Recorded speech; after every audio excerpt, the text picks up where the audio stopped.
Salut à tous, j'espère que vous allez bien. Depuis Platini, Jean-Pierre Papin, Thierry Henry, Zidane et très récemment Griezmann, très peu ont réussi à briller au monde entier avec la sélection nationale française. Et aujourd'hui, nous allons retracer les débuts d'un jeune joueur que je n'ai pas encore cité, Kylian Mbappé Lotin. Né le 20 décembre 1998 à Paris d'une famille de sportifs, il commença le foot très jeune en 2004 dans le club de son quartier. Et très jeune, il sera très rapide et vif, balle au pied. Et en 2011, il sera sélectionné dans la génération 1998 du centre de l'INF Clairefontaine et sera suivi en partant des clubs français tels que les Girondins de Bordeaux ou le Stade Malherbe de Caen jusqu'à Chelsea, voire même le Real Madrid. En 2013, il signera ni à Chelsea ni au Real de Madrid et signera finalement au centre de formation de Monaco où il progresse très rapidement. Ses qualités principales étant la vitesse et son jeu au pied, et en plus de ça très complet, et il fera toutes ses rentrées jusqu'à signer son premier contrat pro à 16 ans. Alors qu'il n'avait même pas le bac, effectuera ses premières minutes sous les couleurs de Monaco en arborant le numéro 29 et en dépassant même le record de précocité anciennement détenu par Thierry Henry. Il marquera son premier but le 20 février 2016 et il obtiendra le baccalauréat STMG en septembre. C'est tout simplement énorme, très présent sur le terrain, il est très collectif et prend les défenseurs par la vitesse. Et par la même occasion, l'AS Monaco refuse des offres venant de clubs de PL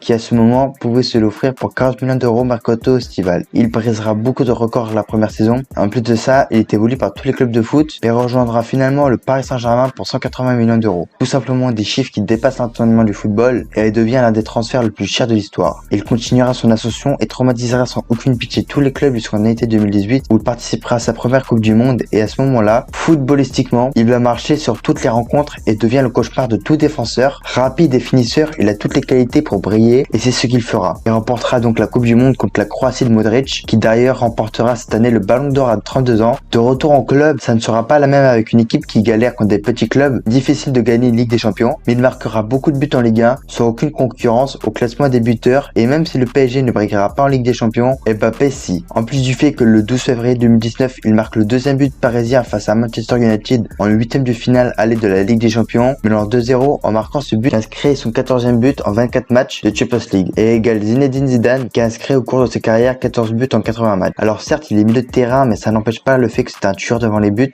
Les saisons s'enchaînent et il massacre la Ligue 1, remportant tous les trophées et records possibles et imaginables sur la Champions League malheureusement, mais continuera à briller en individuel pendant l'Euro 2020. Malheureusement, ça n'aura pas été la même. Il manque son penalty pendant la séance de tir au but face à la Suisse, avec au goal Yann Sommer, et perdre même en finale de Ligue des Champions face au Bayern Munich lors de la saison 2021-2022. Le PSG aligna l'un des meilleurs trios européens qui est la MNM, Mbappé, Neymar et Messi. Mais ça ne change rien, il ne gagne toujours pas la Ligue des Champions. Lors de la saison 2022-2023, il inscrit un but en 8 secondes face à Lille en Ligue 1, dépassant encore des records et devient le meilleur buteur de l'histoire du PSG. Mais toujours pas de Ligue des Champions, avec un PSG toujours aussi décevant devant la scène européenne, et à l'aube de cette saison 2023-2024, il fait encore le Real Madrid en prolongeant encore une saison en faisant encore patienter le club de son idole Cristiano Ronaldo. Bon, après avoir parlé de ses débuts, nous allons passer à l'historique de ses trophées. C'est un championnat de France en 2017, finaliste de la Coupe de la Ligue, finaliste des trophées des champions 2016 à la Coupe Gambardella. Avec le PSG, c'est finaliste de Ligue des Champions 2020, champion de Ligue 1 le 2018, 2019, 2020, 2022 et 2023, vice-champion en 2021. En Coupe de France, c'est vainqueur 2018, 2020 et 2021 et finaliste en 2019. En Coupe de la Ligue, c'est vainqueur en 2018 et 2020. Au Trophée des Champions, c'est vainqueur 2018, 2019, 2020 et 2022 et finaliste en 2021. Et pour finir en sélection, c'est une Coupe du Monde en 2018 et une finale. Et tout ça à seulement 25 ans. Et peut-être que l'année prochaine, il signera Real de Madrid pour peut-être dépasser son idole. Voilà, c'était les débuts de Kylian Mbappé. J'espère que la vidéo t'a plu. N'hésite pas à me donner des idées d'autres noms de joueurs pour que j'en puisse en faire une autre vidéo. Ciao!